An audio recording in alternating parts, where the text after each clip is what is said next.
Hello and a warm welcome to the EDRM Global Webinar Channel. My name is Mary Mack. I'm the CEO and Chief Legal Technologist for EDRM. Today's webinar is an EDRM collaboration with our trusted partner eDiscovery Today, and it is Season 5. Unbelievable. Yay. Yes. And we are focusing today on the most important eDiscovery case law decisions for January of 2025 with our faculty experts, Doug Austin, Tom O'Connor, and the Honorable Judge Andrew Peck. We welcome your questions and feedback in the console. Questions will be answered both during and at the end of this live webinar. And the webinar will be available for replay at your convenience for the next quarter, as are all of our EDRM webinars. And slides will be available also after the webinar. Kaylee Wallstad, EDRM's Chief Strategy Officer, is here. Can you please tell us what resources are available, Kaylee? Absolutely, and happy Season 5. Very exciting, and I look forward to this monthly series every single month. We are also loving on 24 with so many more ways for you, our audience, to connect and engage. Check out your console to the right of your screen, and you'll see the question mark icon. This is where you can type in your questions for today's faculty, and we highly encourage you to do so. As Mary said, slides will be available after the webinar has concluded. And if you see the paperclip icon and click on it, that's for related content. You'll see today's resources carefully curated just for you. There's an On24 engagement tools description for you to download to help you better engage with the platform itself. There's also a link to subscribe to eDiscovery Today blog and never miss a thing. It is one of my favorite ways to start the day. There's also a link to learn more about the Honorable Judge Peck and how you can engage with him. There is also a link to order your copy of Tom O'Connor's spicy newish book, eDiscovery for the Rest of Us, recently updated in collaboration with EDRM's trusted partner, NextPoint. And be sure to save your seat for next month's important eDiscovery case law decisions for February on February 25th. And up next on EDRM's webinar channel, January 28th, strategic tips to recover software costs and maximize profitability for your firm. Be sure to save your seat. Speaker bios can be clicked and popped up to learn more about today's faculty. And just like Zoom, you'll click on the smiley face emoji and you'll see many more reactions that you can click during the webinar. And we highly encourage you to engage with them. We're having a lot of fun with them on this platform, and you can give it a go right now. The Twitter bird is for social media. You can follow EDRM and eDiscovery Today on LinkedIn. Back to you, Mary. Thanks, Kaylee. And Doug Austin, who's been curating this particular webinar into its 5th season, is the editor of eDiscovery Today, a daily blog about eDiscovery, information governance, cybersecurity, data privacy, artificial intelligence trends, best practices, and of course, case law. Doug is an established eDiscovery thought leader with over 30 years experience providing eDiscovery best practices, legal technology consulting, and technical project management services to numerous commercial and governmental clients. Doug's published a daily blog since 2010 and has written numerous articles and white papers, receiving the J.D. Super Reader's Choice Award as a top eDiscovery author and top cybersecurity author. Doug has presented at numerous webcast events, conferences, including Legal Tech New York, Ilticon, Relativity Fest, University of Florida's eDiscovery Conference, the Masters Conference, and many local and regional conferences. And Tom O'Connor, the director of the Gulf Coast Legal Technology Center, is a nationally known consultant, speaker, and writer in the area of computerized litigation support systems. Tom's consulting experience is primarily in complex litigation matters where he's worked with firms of all sizes, most recently the plaintiffs in the BP litigation. He's also been appointed as a technical consultant by various federal and state courts on cases dealing with large amounts of electronic evidence. And as Kaylee said, his most recent edition of his popular book, The eDiscovery for the Rest of Us, was launched at Legal Week last year with EDRM's trusted partner, NextPoint. and the Honorable Judge Andrew Peck. He is a Band 1 Chambers ranked senior counsel at DLA Piper, and he served for 23 years as a United States Magistrate Judge for the Southern District of New York. And before his appointment to the bench, Judge Peck was in private practice for 17 years, focusing on commercial and entertainment litigation, including copyright and trademark matters, with extensive trial experience. And at DLA Piper, Judge Peck advises on those issues, also serves as a resource for the firm and its clients on litigation strategy and discovery issues from a judge's perspective.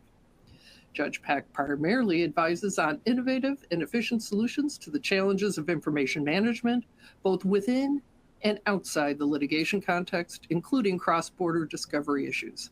He frequently speaks at conferences concerning eDiscovery issues, and since joining DLA Piper, Judge Peck has been retained to serve as special discovery counsel to clients and law firms and to submit experts' reports on eDiscovery issues. And EDRM is grateful to all three of these wonderful people for their service on the EDRM Global Advisory Council. And we're going to send it over to you, Doug, because I understand we have some cases. Thanks, Mary. Indeed, we do. And welcome everybody to our first case law webinar of 2025 on the EDRM network. We do indeed have another 6 unique cases to discuss this month. And these cases address disputes related to whether emojis constitute a contract agreement, Rule 45 subpoenas in a case involving a basketball legend, discovery of mobile GPS data, a request for rolling discovery, scope of production of text messages, and the timing of filing of spoliation motions. Of course, we do welcome questions, and we'll try to get to as many as we can. And as Mary mentioned, we will send out a copy of the slides after the presentation, so look for that too. Of course, any ideas expressed by us here today are our own, not those of our organizations, clients, or partners. Disclaimers protect us like a warm overcoat in a snowstorm. Right, Tom? What's an overcoat? Right, indeed. Well, but until this week, we haven't had a need to know. So I had to dig out my motorcycle jacket. That's the closest I could get. Right. So before we get started with these cases, here's a quick note about the webinar format and sources of cases. This is the latest in a series of monthly webinars about case law, and the cases we discuss each month will be those covered on eDiscovery today. We provide links to each of the stories about the cases, which in turn have a link to the actual case ruling, where you can check out the full ruling itself. These case law rulings are available courtesy of Kelly Twigger's eDiscovery Assistance site, which is a great resource not only for case law, but also for federal and state rules, checklists and forms, and a glossary of legal and eDiscovery terms. eDiscovery Assistant has over 40,000 lifetime federal and state case law rulings, and they add as many as several hundred cases a month. eDiscovery Assistant is the definitive source for eDiscovery case law out there. And so with that, let's get into the cases. And our first case of the year is a rare non-US case for us, and it was suggested by Judge Peck. It involved 2 Canadian companies which had a history of entering into contracts for the sale of grain via text messages. In March 2021, Kent Mickleborough, a representative of SWT, sent a text message to producers, including Chris Actor of ALC, offering to buy flax at a specific price and delivery day. Actor and Mickleborough had a phone conversation about the offer, after which Mickleborough texted Actor a screenshot of the front page of a deferred delivery purchase contract filled in with the agreed terms. Mickleborough's text included the phrase, "Please confirm flax contract." Actor responded with a thumbs up emoji. When the delivery date arrived, ALC failed to deliver the flax, and SWT sued for breach of contract. In June 2023, Justice Timothy Keene sided with Mickleborough, leaning on a dictionary.com definition of the emoji, which states that it is used to express assent, approval, or encouragement in digital communications. ALC appealed, arguing that the thumbs up emoji did not satisfy the signature requirement under the Sale of Goods Act, while SWT contended that the emoji constituted a valid signature under the Sale of Goods Act, and that the contract was enforceable based on the parties' previous dealings and the exchange of text messages. In rejecting the appeal, the majority stated Mr. Actor's use of the thumbs up emoji communicated his agreement to the terms of the contract proposed by Mr. Mickleborough with the expectation that ALC would be held to it.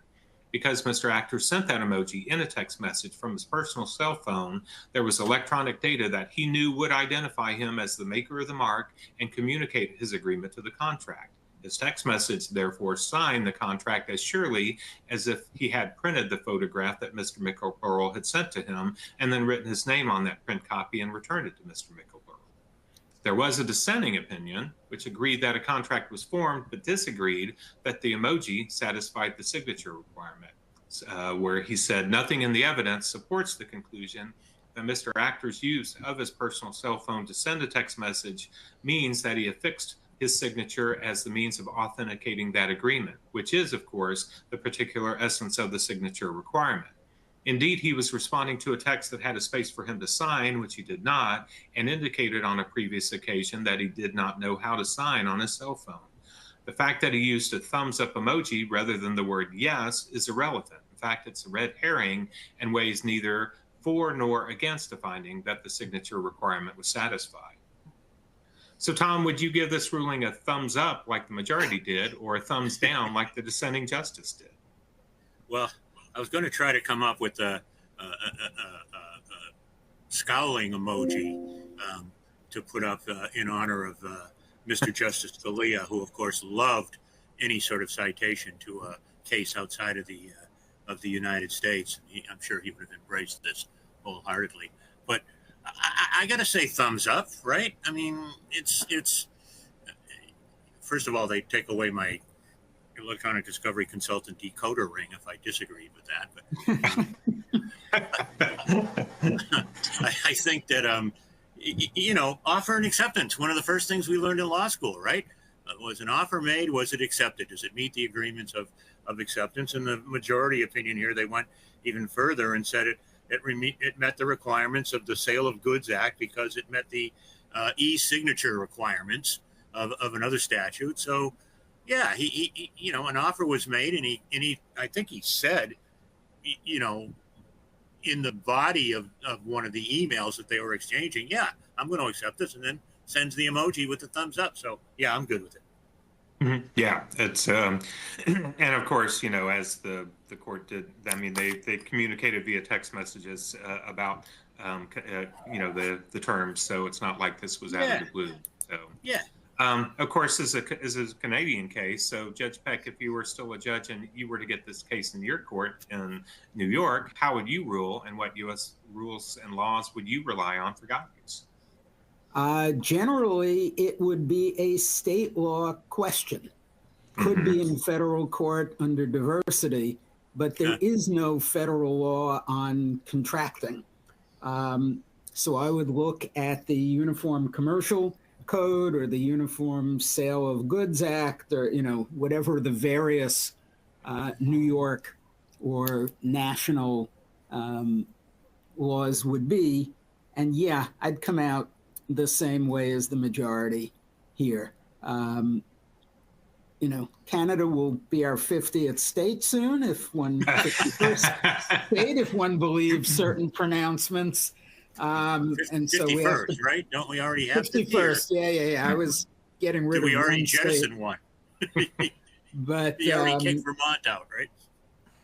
No, we like Vermont. There must be some other state to get rid of. But seriously, there was a prior course of conduct among the parties. Yeah. Previously he had confirmed these contracts by saying okay by text or yup. A thumbs up emoji fits right in there. Yeah, definitely agree. Like Tom, I give it a thumbs up. All right. Barry, certainly given the dramatic rise in the use of emojis in recent years, and also similar rise in the number of litigation cases where emojis are at issue, what advice do you have for our audience on how to address them in discovery? Because they're not easy. Well, I think Judge Peck just said in the context of how they had been communicating, it made a lot of sense, that particular emoji. So certainly you have to look at the people that are communicating, and then also emojis mean different things to different groups, different ages, and so you need to dig a little bit deeper, not with the thumbs up in this context necessarily. But then also, you need to make sure that your eDiscovery processing software doesn't filter them out. You know, if they're important to the case, it'd be a good question to ask.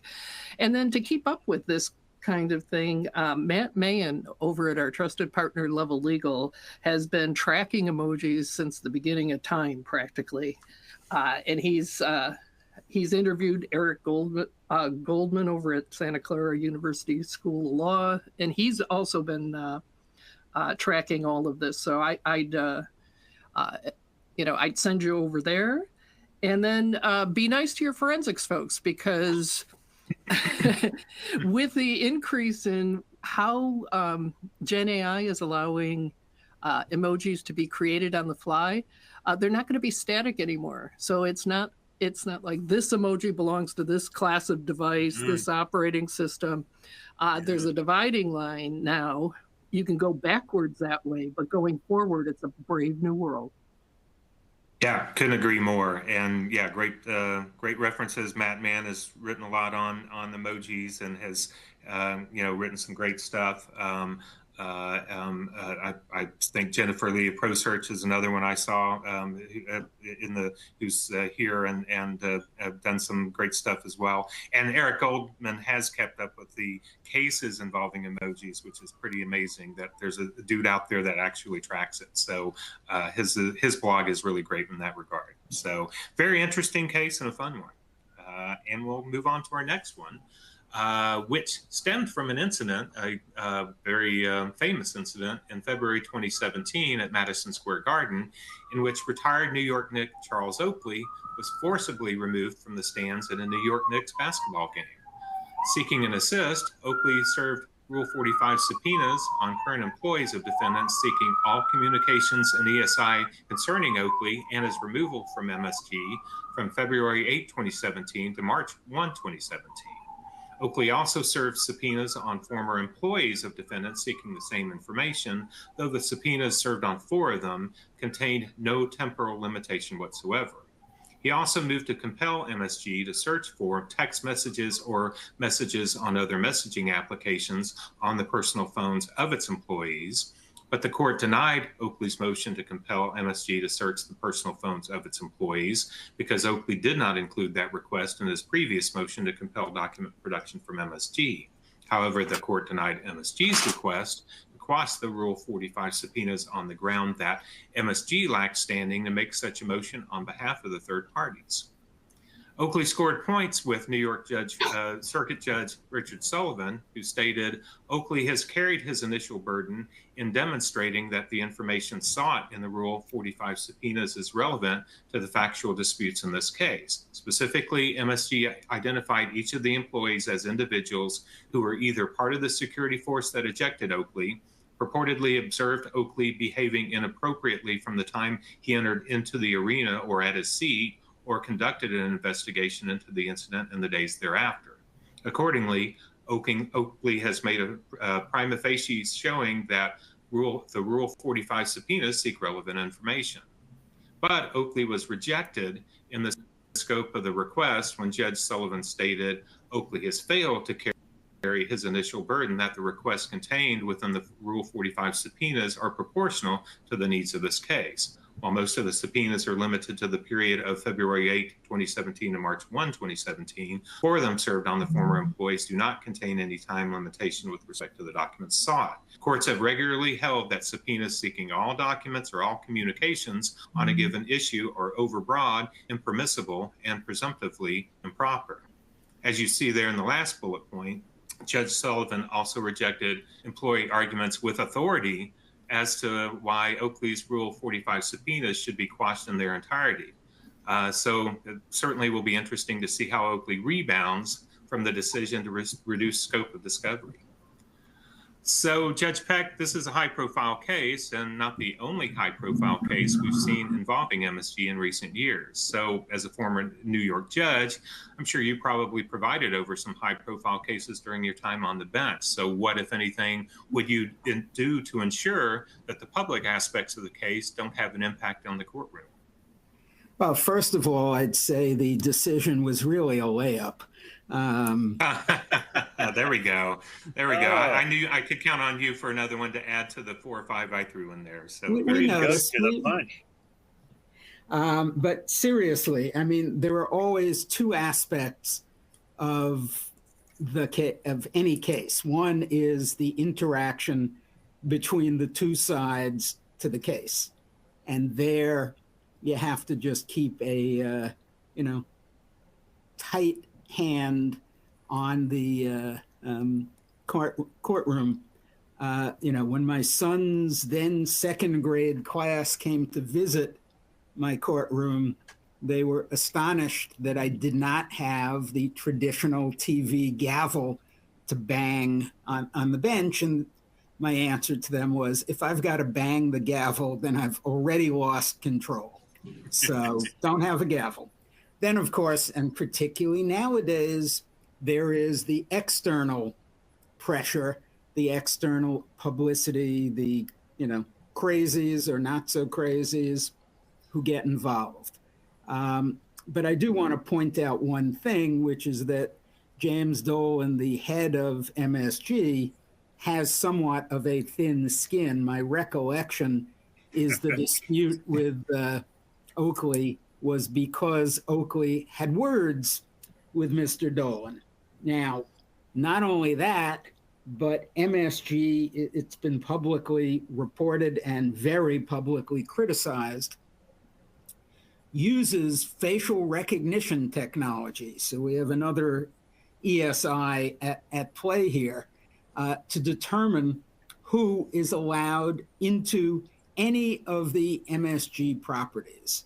So if your law firm is suing any of the MSG entities, any lawyer in that firm, even a trust and estates lawyer, a real estate lawyer, someone who has nothing to do and probably doesn't know anything about the lawsuit, will be excluded from Madison Square Garden, Radio City Music Hall and the Rockettes, the Beacon Theater, any of that. That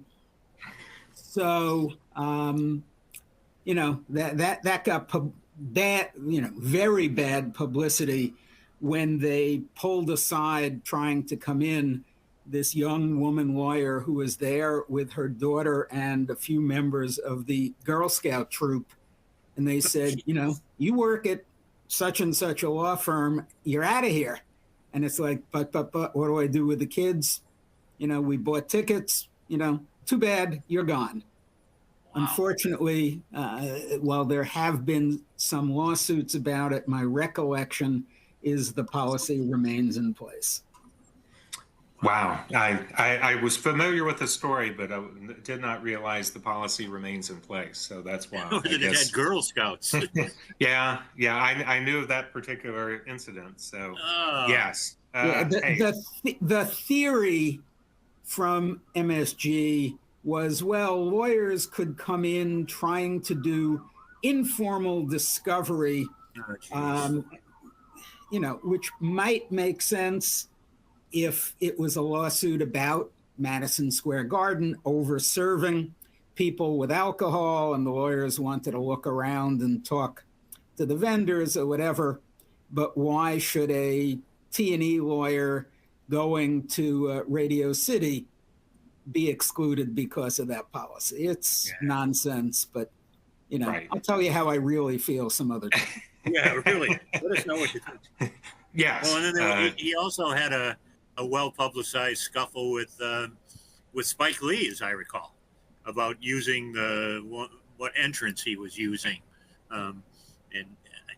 Thin skin, I think, is being generous to describe that owner. Right. Yes. Hey, this is why with technology, Uncle Ben, with great power comes great responsibility. Technology can be used for bad things as good things, unfortunately. But back to this case, Mary, given this case, and also the In Re Pork antitrust case we discussed and covered a couple of years ago, where plaintiffs were able to use subpoenas to request information from employees of Hormel, then should requesting parties assume that non-party subpoenas are the best way to request evidence from employee mobile devices, since those are typically under the control of the employer? Well, I think between proportionality and burden, one would think that there'd have to be like a good argument made to demonstrate that there already was some good faith in requesting from the actual party first, but at the same time be fully prepared with the information necessary to generate those non-party subpoenas for the employee's mobile if they don't get the information. And in my experience, demonstrating that emails or texts are missing due to communication maps, timelines, and things like that, that's a good way to demonstrate that you need something additional. But it would seem, also fairness. I mean, they're not necessarily, parties to the lawsuit, and it costs money. So hopefully, the better angels arrive on this one. Yeah, absolutely. Well, yeah. And speaking of the cost for those employees, Tom, one of the arguments made by the employees and former employees was that the subpoenas would be remarkably burdensome, but they failed to provide any details regarding the burden. So given that they are individual non-parties and the evidence requested is nearly 8 years old, do you think they could have made an effective argument on burden if they had really kind of tried? Well, so first of all, it's something that doesn't come up a lot, and I kind of harp on this often. The case is 8 years old. It's not just the information is 8 years old. This case is, gone up on appeal judge twice and been thrown back down. I mean, this thing has had more comebacks than Frank Sinatra. It's just unbelievable. I mean, it's just a case that won't die, right?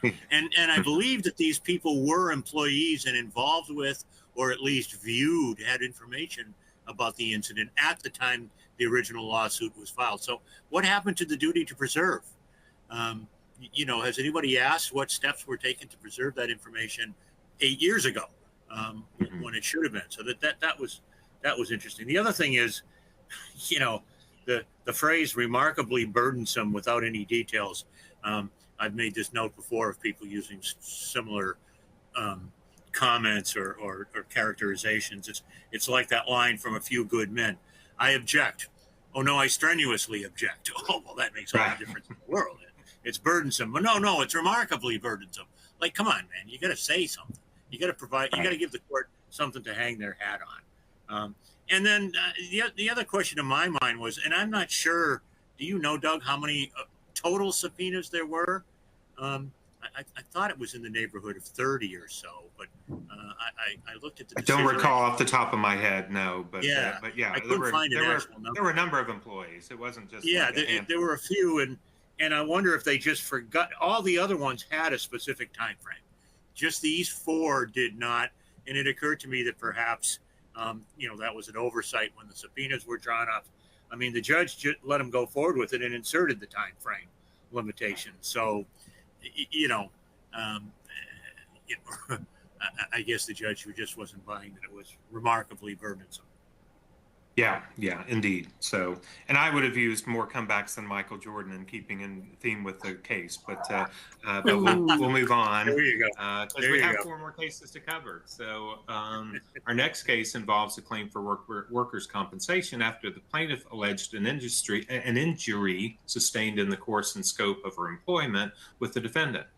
In it, the defendant requested plaintiff produce information pertaining to her OnX application on 2 separate occasions. And after the parties met and conferred, the plaintiff provided the defendant with correspondence objecting to the defendant's request.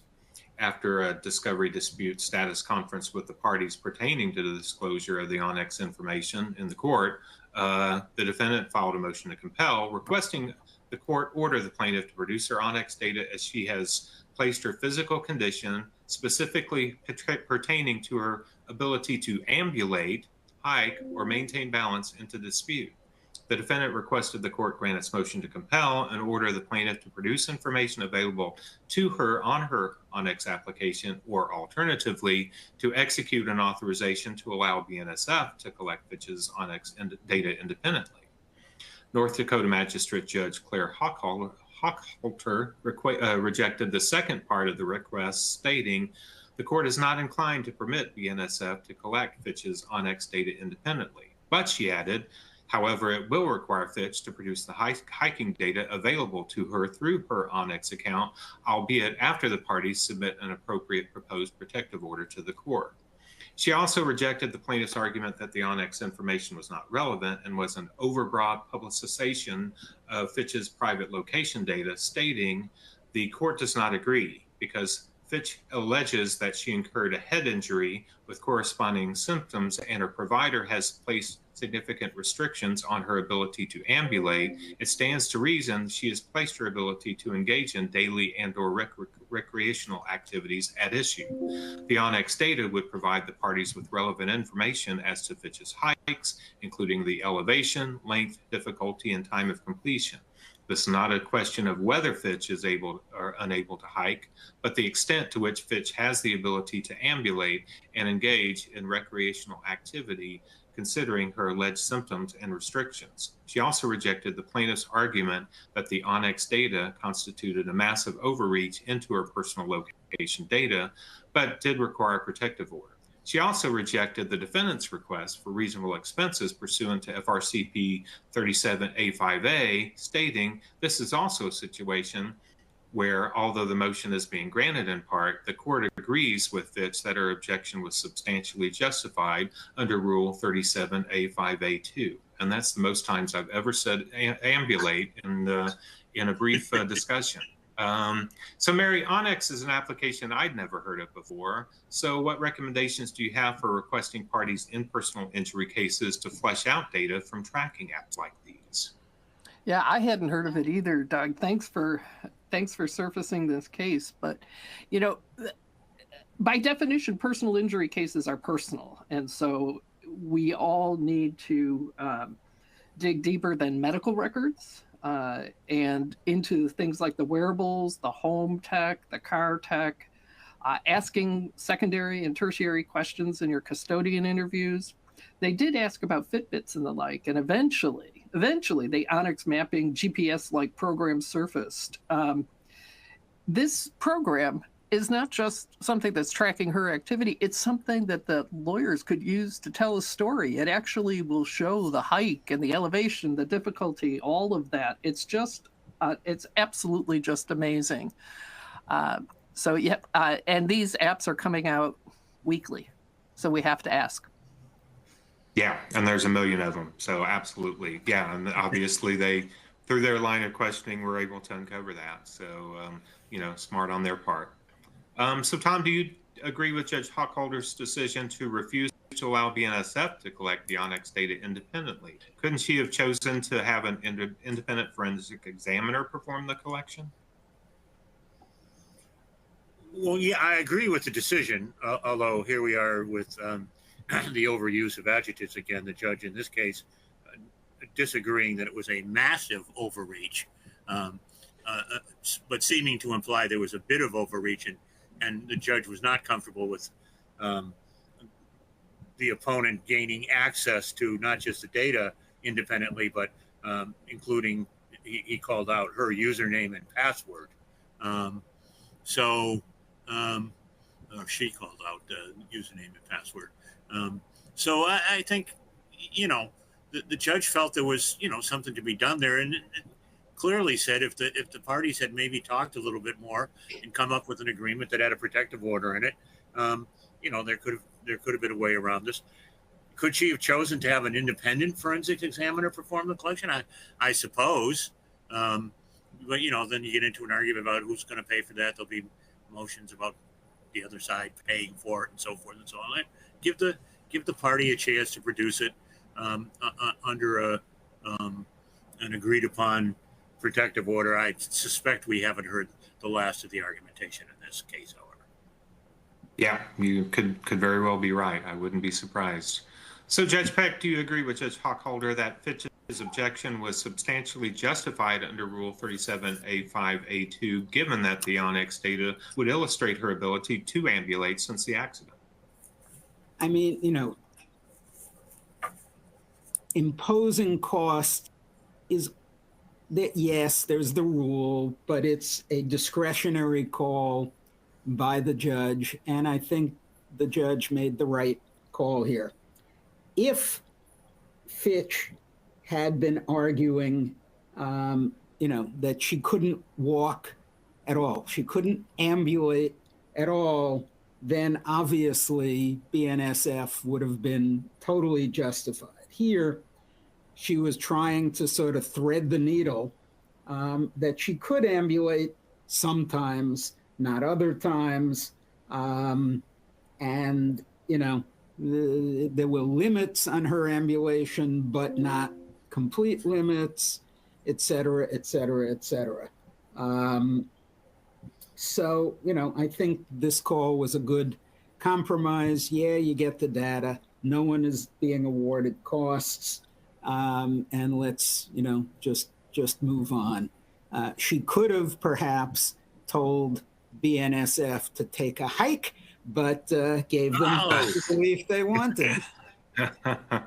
It sounds like she did try to tell BNSF to take a hike, but Doug, your trophy is in jeopardy here. Your title is in jeopardy. I tell you what, I'm going to have to step up my game here in terms of kind of bringing. But we are going to ambulate over to the next case. We'll all have opportunities there. So we'll see what we can do. But good one, Judge Peck. Which I already moved to the next case. So let's go back. Oh wait, no, I'm sorry. There we go. All right. Our next case was first covered by Michael Berman on the EDRM blog, and I liked it, so we added it to the list. And this case involved claims of breach of implied warranties of fitness and merchantability, among other claims, over a grout product sold by the defendant. And the plaintiffs filed a motion to compel regarding 9 RFPs that they submitted. As you can see by the 4 examples shown on this slide, 3 of them identified a time frame to the present, and 1 specified no time frame. Beginning his analysis, Minnesota Magistrate Judge John Doherty stated, "The court will address each in turn, but the court must first describe what it has decided to this point, because the majority of the discovery requests at issue in this motion are seriously out of compliance with the court's earlier rulings. The court was chiefly guided by 2 principles when deciding discovery disputes in this case. First, material more recent than April 1, 2023 is not discoverable except for specific focused requests. Second, this temporal limit may not be evaded by seeking rolling discovery, that is, discovery requests of a general nature seeking information more recent than April 1, 2023, but doing so in the guise of requesting updates to general discovery requests that call for material for that date." He also added, this court found the appropriate temporal scope of discovery in this case to be from January 1, 2016 to April 1, 2023. Second, as the court has stated multiple times, rolling discovery will not be permitted, no matter how a request for it is framed. Judge Doherty then proceeded to apply these principles in granting in part and denying in part the motions regarding the 9 RFPs, which you can read about in my coverage of the case. And basically, obviously, in cases where the rolling discovery was requested, that was the part of the denying part of the motion. Judge Doherty did note in a footnote that this court's order setting the window of time for which material is discoverable has been objected to by plaintiffs and is under review by the district judge, the Honorable Jeffrey Bryan.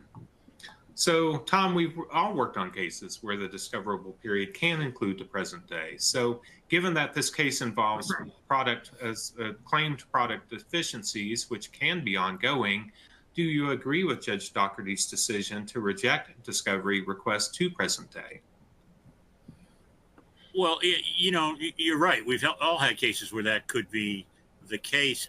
I sensed in reading the judge's orders here in the discussion a little sense of exasperation that he was trying to put a fence around this, and there seemed to have been some if not really disputed, certainly some ongoing back and forth. We want this and this time and that time, and here's another request, and then we want rolling discovery. The judge said at one point in the decision, quote, "At some point, discoverable material stops being discoverable because there's simply got to be some finality."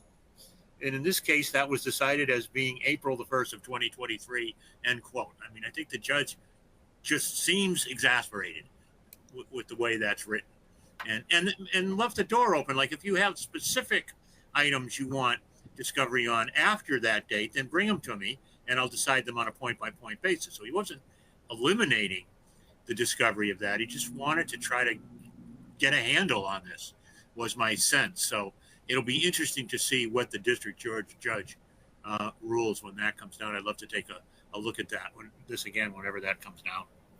Yeah, I'll definitely be looking for that. And judge exasperation sounds pretty close to Rule 1.1 being invoked, Judge Peck. But one of the things, of course, about this case was the footnote. In the footnote, Judge Doherty noted that the plaintiffs had objected to his order setting the window of time, and the ruling was under review by the district judge. So would you handle a case any differently if one or more of your earlier rulings were under review by a higher court? I was never appealed from. And if you believe that, I've got this bridge connecting Manhattan and Brooklyn. But look, having made a decision, particularly a discovery decision, you got to just stick to it and move on. So even if something was up, for review by the district judge, what I said is still the rule until the district judge overruled or modified my decision. Now, if it were, an extremely close case where I struggled with the decision for a long time, and that would probably be more on a substantive issue than a discovery issue, and I don't remember, either of those. But in that case, I might have, sua sponte issued a stay or slow walked certain things and, told the DJ to speed up decision. But generally, you rule and you move on and you stick to what you've ruled unless the parties directly come to you, motion for reconsideration or something like that, and say, you blew it. Would you reconsider this? And then the answer would be, well, I'd look at it and see. But trying what clearly the judge here thought was an end run around the prior decision did not go over well. Right. Yes, indeed. And yeah, as Tom pointed out, the exasperation was definitely evident within the ruling.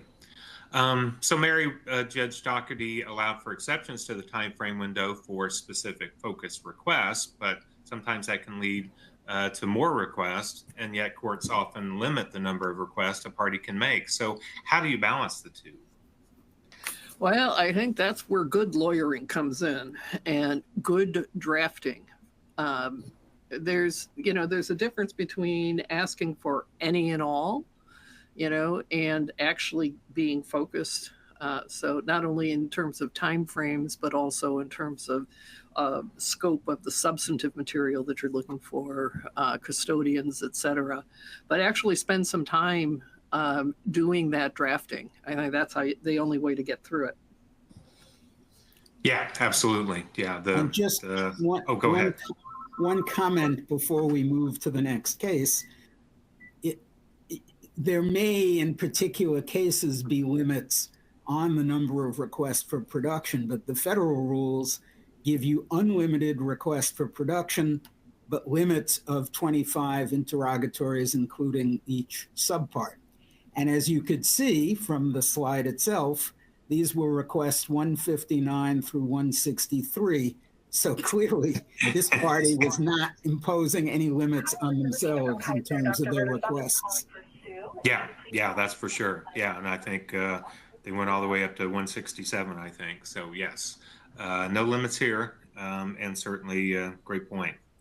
And with that, we'll move on to the next case, which, like Cool Hand Luke, involves failure to communicate. And it was suggested by Judge Peck.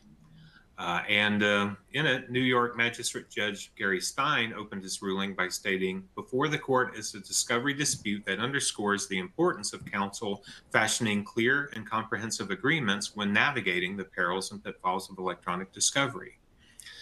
So basically, plaintiffs and defendants in the case negotiated an agreement with respect to the treatment of text messages in discovery, but as Judge Stein noted, unfortunately, their agreement was less than complete.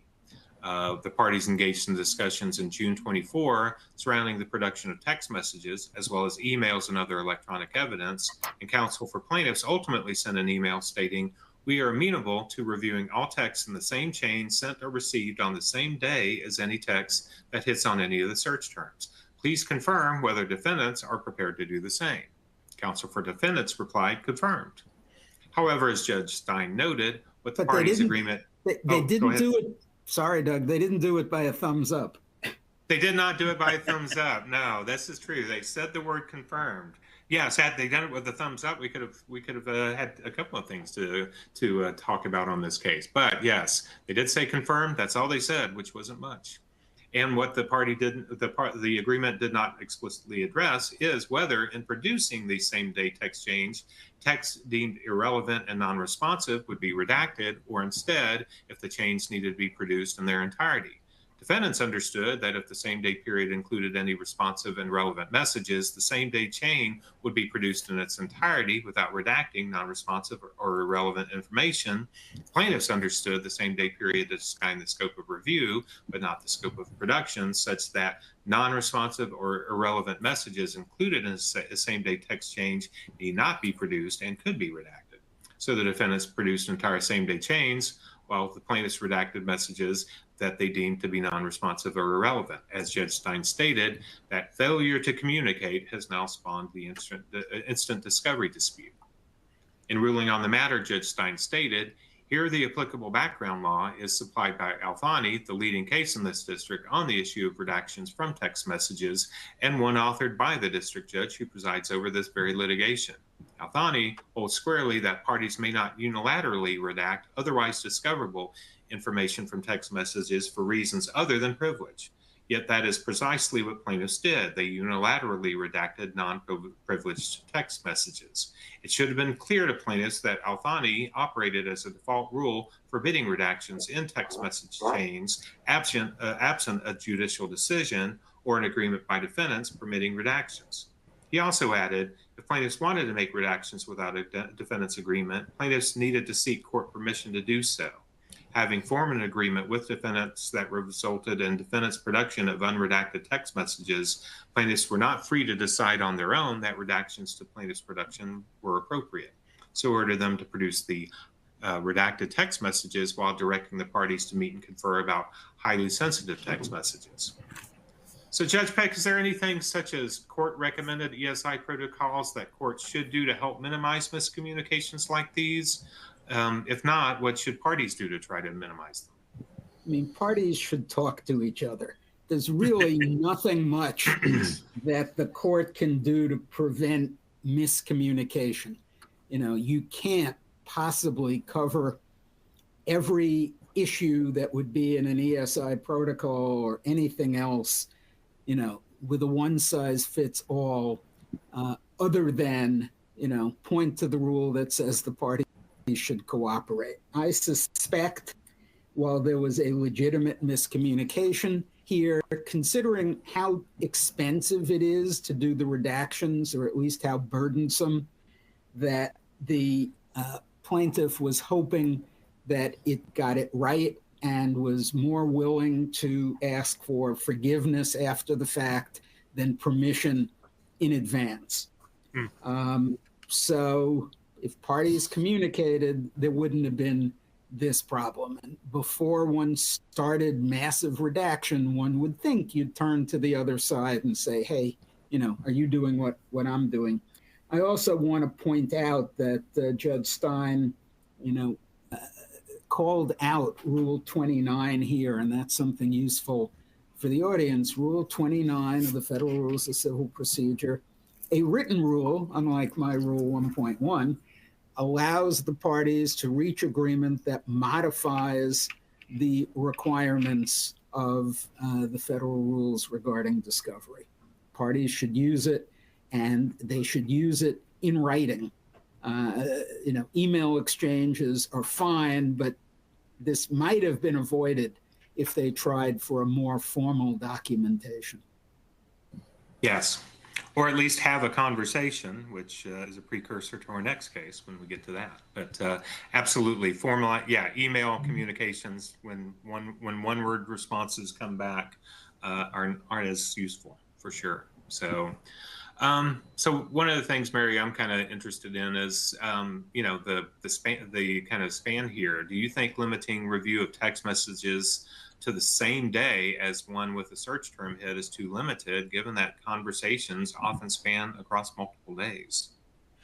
Well, Doug, I think I'm going to have to lean on the old, it depends. So, yeah, it depends on the case, the time frame and the facts about how the people communicate about the issues that are, the claims and defenses, I think. But I think as going in, a default having that 1 day limit is not a bad place to start.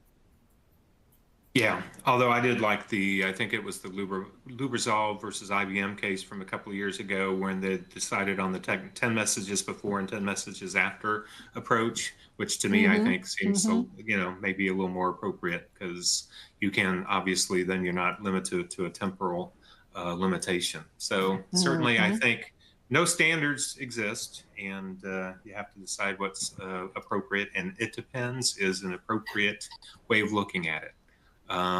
So, Tom, shouldn't attorney's eyes only designation for highly sensitive text messages be a standard part of every protective order? Because that was something that came up in this as well. I mean, I'd certainly recommend it. You'd think it would be, but I think Judge Peck hit the nail on the head when he started off by saying all of this could have been solved with better communications. The parties need to talk to each other. The judge even lamented at one point that they had an agreement here, but, it was, quote, less than complete, end quote. You quoted it up there at the top. The agreement was less than complete. So, you got to talk about these things in greater detail and not just exchange some emails with some, one step short of using an emoji, one word reply confirmed. Come on, you got to talk, you got to talk about this stuff. Right. Well, and get your geek involved who can think of things that you might not have thought of. So the other point I'd make about the AEO designation is while it is typical and frequently used, it is not needed in every case. This was not, as far as I could tell, a commercial case where you want to limit information, so that the business people are not seeing it, only the outside counsel. Okay, that can be appropriate in many cases. This probably isn't one. And the AEO designation then creates all sorts of other complexities. Does in-house counsel constitute counsel for the AEO? Et cetera, other issues might arise. So it's a useful tool, but it's not an every case gets AEO as a choice. Okay, yeah, I hadn't thought of that, but that's a great point. So absolutely. So yeah, it does create complications. So we'll move on to our last case, which involves a motion for spoliation sanctions. And it was suggested by the judge on the case. Illinois District Judge Ian Johnston actually sent this case ruling to me. So, and Judge Johnston began his ruling by stating, this court attracts Rule 37E motions like chum attract sharks. Noting that his court, I know, right? Noting that his court has received spoliation motions during discovery, in the middle of summary judgment briefing, and even in the middle of trial.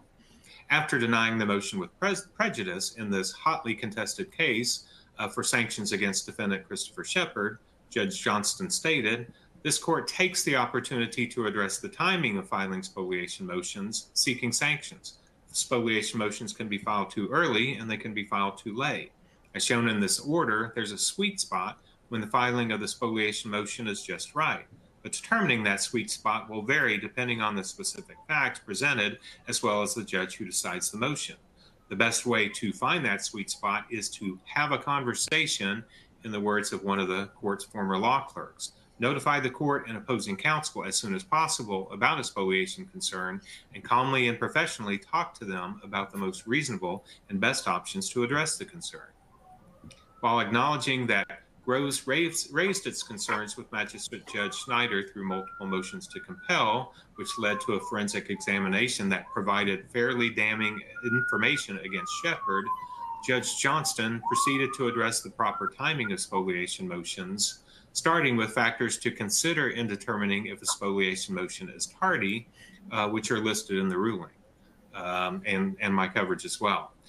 For this case, he added, unquestionably, Groves' motion is not tardy. The court's concern is that the motion is premature. He also said once it's been established that the spoliated ESI can't be restored or replaced, other factors impact the appropriate timing of spoliation motions. If the parties are still in pretrial discovery and not near the date for filing summary judgment motions, some courts might find a spoliation motion premature. This is particularly true if the summary judgment filing date is far in the future and no trial date is set. He also identified several critical factors to consider, including the need to sync with motion practice in an effort to avoid deciding unnecessary issues, the likely remedy, and whether an evidentiary hearing will be necessary to resolve factual disputes relating to the spoliation, stating, so again, have a conversation. There's a reason why Rule 16 allows judges to require parties to hold a conference with them before filing discovery motions. As to the present matter, Judge Johnston stated, critically, the relief sought by Groves' spoliation motion is a permissive adverse inference jury instruction. But there's a lot of work before this case gets to a jury trial. So instead of spending resources on Groves' motion at this time, when they could be used elsewhere, the court denies the motion without prejudice. But he noted, Groves can rest assured that it has not waived this issue. It has timely raised its concern about the spoliation of the emails and brought it to the attention of Shepard and the court. So Mary, Judge Johnson opened his ruling with, this court attracts Rule 37E motions like a chum attracts sharks. Do you think parties are sanctions happy when it comes to filing Rule 37E sanctions motions? No, I'm actually surprised that there aren't more motions giving data ubiquity and the state of our collective technical competence and cooperation Sedona style. I mean, I don't think we're there yet. And so I would expect more, but certainly not in Judge Johnston's court. Right. Well, at least they'll be thinking about when to file that, which, of course, I think was the whole point of the things he was saying in this ruling, for sure. Tom, in one footnote, Judge Johnston expresses surprise that the parties didn't tailor their briefing to the particular judge before whom they argue, and reference cases like DR Distributors, which Judge Johnston famously presided over. Why do you think more parties don't do this? Well, I think there's a couple of possible reasons. One is sort of a side thread, if you will, on the whole issue of boilerplate. I think a lot of parties have. I won't call it boilerplate, but I think they have an argument. They have a particularly intensive argument and a very assertive argument that they feel they've already researched, and so they're going to use that. And they don't necessarily. I'm not sure it's just directed at Judge Johnson. I think that probably happens all over the place. I'm not sure. I'd be interested to see what Judge Peck said. Did people tailor their arguments and motions in front of him to decisions that he had made, or did they just use what they have in the hopper? The thing that surprised me to a certain extent was that the judge says, quote, one of the things that consistently amazes the court is the unwillingness of modern lawyers to tailor their briefings to the particular judge. I mean, that seems to make it seem that it's really more willful than what I just described. Mhm. that it's a bit of an obstinate, like, here's the argument I'm going to use, which raises, I guess, my third point is maybe they don't agree with them. Maybe, Well, sure. Well, there's always that. And when I was you going to know, say, hey, maybe in this case with Judge Johnson, maybe they didn't want to have to read DR distributors. yeah, That's also a possibility that's too. I Just saying. I was gonna couch it a little bit kinder than that by saying maybe they're not really aggressive researchers, but yeah, you're right. Maybe they don't want to read War and Peace. So Yeah. Well, yeah. Well, I mean, well, that was a joke, but it is kind of interesting that no, but you would think it's you would be looking at what judges have, how they've ruled in previous cases, and trying to kind of prepare your arguments accordingly. So yeah, and when a judge takes the time to write something that's fairly lengthy, you would think that would attract their attention and say, Sure. the court has something serious to Yeah. say here. Maybe we ought to pay attention to it. Right. Yeah, absolutely. For sure. So, Judge Peck, do you agree that spoliation motions can be premature, or do you think that this is much ado about nothing and that Judge Johnston should have addressed the motion since it was fully briefed? No, I think he was sending a message to the lawyers in this case, and maybe all of the lawyers who appear or will be appearing in front of him. As you said, and I think it's the second paragraph here, maybe it's the third, the parties had already had numerous discovery-related motions before the magistrate judge on this case. And in a sense, Judge Johnson was saying, you've used up the amount of judicial time that you're going to get until we really got to deal with it. So, it's a variant on the Rule 1.1 problem. Don't piss off the judge here by filing numerous motions in front of the magistrate judge who is paired with Judge Johnston, and then come to him for more. Now, Judge Johnston, who I know well, is not shy. Other judges who didn't want to deal with it would have a very simple thing to do. You don't write an opinion. The case just remains pending until you're ready to deal with it. So that, call it a pocket veto or a pocket non-decision, that would have been one way to handle it. But this way, a message was sent to everybody. And it really is sort of the Goldilocks problem on some of these motions. When do you make it? Not too soon, not too late. Got to look for the, it's just right time. Judge Johnson was giving a hint to the bar on when that is. So I, not knowing for sure whether he was upset that they were taking so much of the magistrate judge's time and now his time, I might have ruled on the motion, or I might not have. So it makes sense. Mm-hmm. Well, and I'll also add this because after he sent it to me and I, thanked him for the for sending it to me. He said in an email back to me that based on this somewhat conflicting case law, courts should have some grace, patience, and empathy for attorneys who might not be exactly sure when they should file spoliation motions. So I think he was trying to be instructive with this case ruling, certainly. So certainly was a very interesting one to really kind of get into the whole timing aspect of spoliation motions, which we really haven't seen before. So definitely an interesting ruling.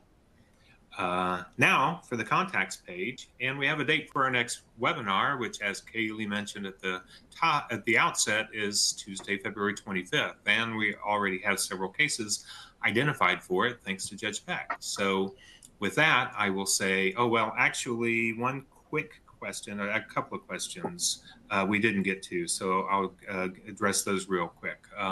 Searchability of I'll try to do it in English this time. Searchability of emojis continues to be an issue, correct? I would say yes, but I also say that I would say that I have seen some platforms really start to address that and be able to pull those out. That's certainly something I've seen with providers and platforms be able to address, to be able to identify those emojis so you can figure out where they are and determine, you know, kind of how they should be treated. Anybody else have any comments on that one? Well, I just would echo what you said. Yeah, I think a number of the collection people and providers out there are working vigorously to deal with the issue and get at the not just the emoji, but what the coding that's behind it. Right. Yeah. And of course, there is a Unicode standard for at least some set of emojis, so that does help as well. So. And just a reminder of the Rossback against Montefiore case, where the plaintiff using an emoji that wasn't yet available on her cell phone resulted in the case being dismissed for discovery abuse. So, you know what you're doing. Right. Yes. The case of the smoking emoji, one of my favorites. So yeah, absolutely. And then this one, our system of discovery relies on parties being trusted to determine which docs are responsive, non-privileged for production. Why can't parties be trusted to properly redact for responsiveness in the same way?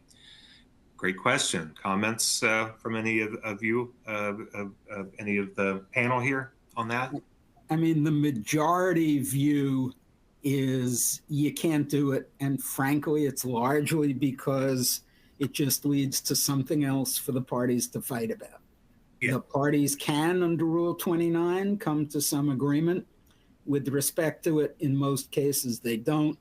The other problem is, you know, if redaction is done in such a way that the email or other method of communication looks like Swiss cheese, you know, 3/4 of it is blacked out and you get a word here and a word there, it is a problem. In the good old paper days, you know, the one area whereby sort of silent agreement parties tended to redact is when you had a board of directors meeting and presentation that you left in the title of the subject of a particular part of the meeting. And if it wasn't relevant, you then redacted everything under it and got to the point discussing what's the lawsuit about, etc. That you could probably do nowadays, but more general redaction. Case law says no, but I will point out that Andrea D'Ambra, and I think with David Kessler, wrote an excellent article on why redaction should be allowed. Unfortunately, that's not the law. Right. Yeah. Yeah, absolutely. And yeah, it does. We have seen a handful of cases where that has been a dispute. So excellent point. So now with that, I will say thanks to Mary, Tom, and Judge Peck for their terrific insights as always. And I will turn it back over to you, Mary. Thanks, Doug. And thank you to Tom and the Honorable Judge Peck for this wonderful discussion. Our thanks to the EDRM community for your kind attention over the years. If you really loved it, continue to do what some of you have been already doing and show some love. Find your emojis at the bottom of your console and show some love for Judge Peck, Tom O, and Doug Austin. To be automatically registered for on-demand webinars, click the pop-up at the conclusion. Once there, click the bell to subscribe for updates. And we'll see you next time on the EDRM Global Webinar channel. Thank you. Thanks, everybody. Thanks, folks. Bye, all. Stay warm.